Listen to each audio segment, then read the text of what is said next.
Alright, perfect.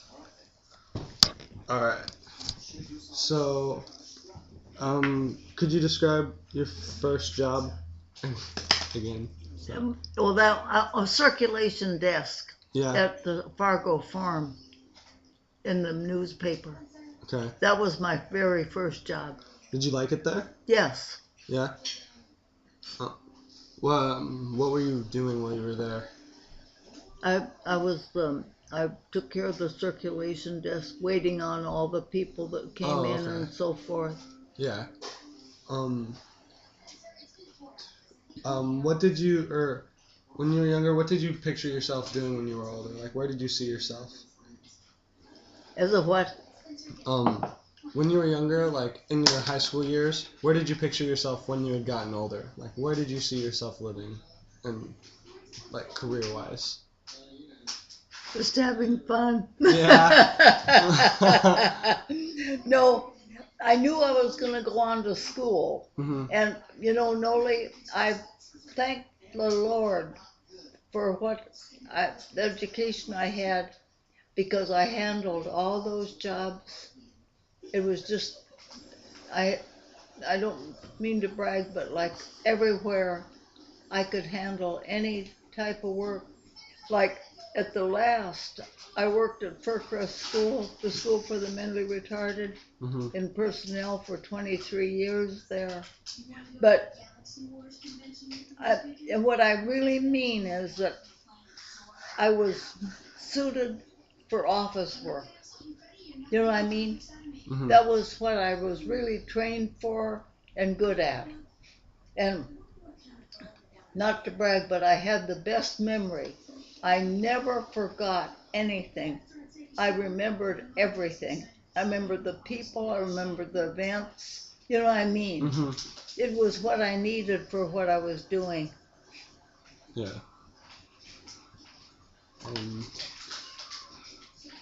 How did you meet your husband? Pardon? When you got married, or how did you meet your first husband, or your husband? My sister, in 1942, my sister introduced him to me. Mm-hmm. And she said, he's the cutest guy you'll ever meet. And then Kath, a friend of mine that worked at the Fargo farm, she went to New York from Tacoma, Mm-hmm. and because her husband to be was over there at Sheepshead Bay, and they used to get on the phone, the two of them, and call, what are you doing in Seattle when you're supposed to go to New York? So I went home from Fargo, or from Seattle, spent Christmas with Mother and Dad, Mm-hmm. and I got to New York New Year's Eve morning and got to celebrate at Times Square. And then he didn't get in till about March. No, was before that, and he was on the Baldwin, the ship. Mm-hmm. Anyway, then we were married in April in Flushing, Long Island. Mm-hmm. But I think with him and me, we loved each other from the very beginning. You know what I mean? Mm-hmm. It was good for both of us. Yeah. Could you describe the wedding? Like, what was your wedding like? It wasn't big, Yeah. but Cass' friend from Mandan was the best man, and she was the bride, the whatever they call it. And I've got pictures, of our wedding at St. Michael's Church in Flushing, Long Island. And then we honeymooned in Philadelphia. Yeah. How was that? That was nice. Yeah. He was in the Navy all this time. Okay. And he had some affiliation in Philadelphia, so that's why we were there.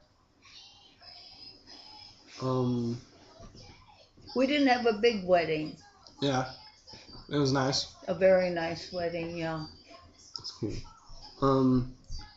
So, how was the shift from being married to raising children? Like, how did that go for you? How did your marriage change once you started having children, or did Well, it change? we were married in 44, Mm-hmm. and we didn't have children until August of 46. But he was gone quite a bit at that time. Mm-hmm. And so when he came back, from overseas, when the war ended, Mm-hmm. and this doesn't sound like much, but trying to find an apartment back then was impossible. And this friend of mine found us this nice apartment in Capitol Hill here. Mm-hmm. So he got home, and we had a place of our own, which was nice. Yeah.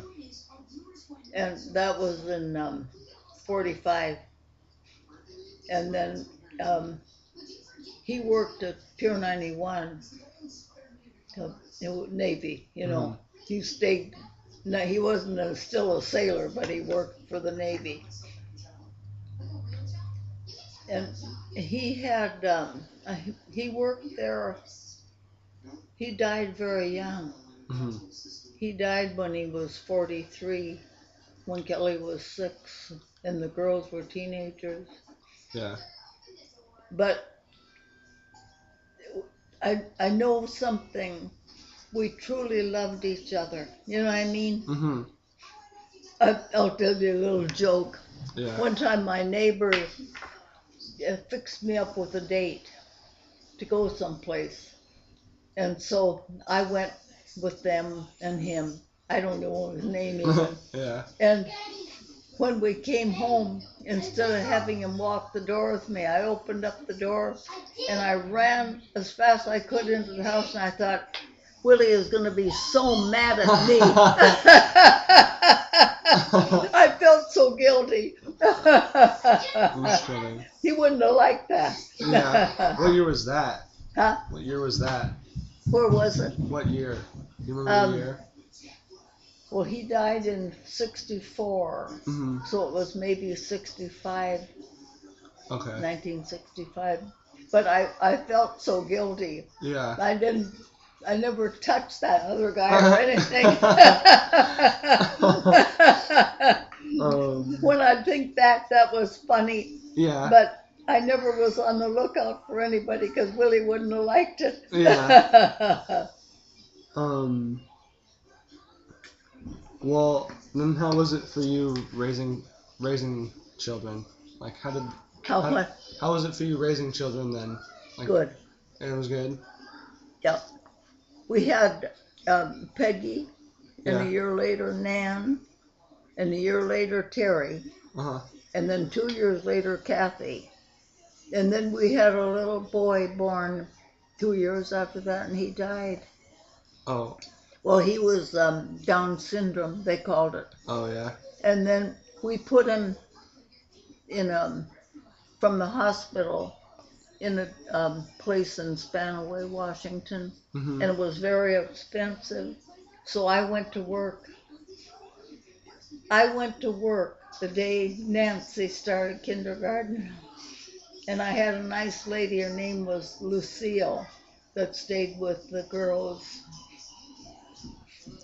But that was real hard to leave those darling children and go to work. Uh-huh. But I had to. It's alright. So, well, what would you say the biggest struggle was with That with was that? the biggest going struggle. to work, just Yeah, having going to juggle work. Mm, And it turned out, Noli, it didn't end there. mm-hmm. I worked all the rest of the time Yeah. because his health was so bad. I know what it is now. It's called something syndrome, Yeah. nerve syndrome. But he had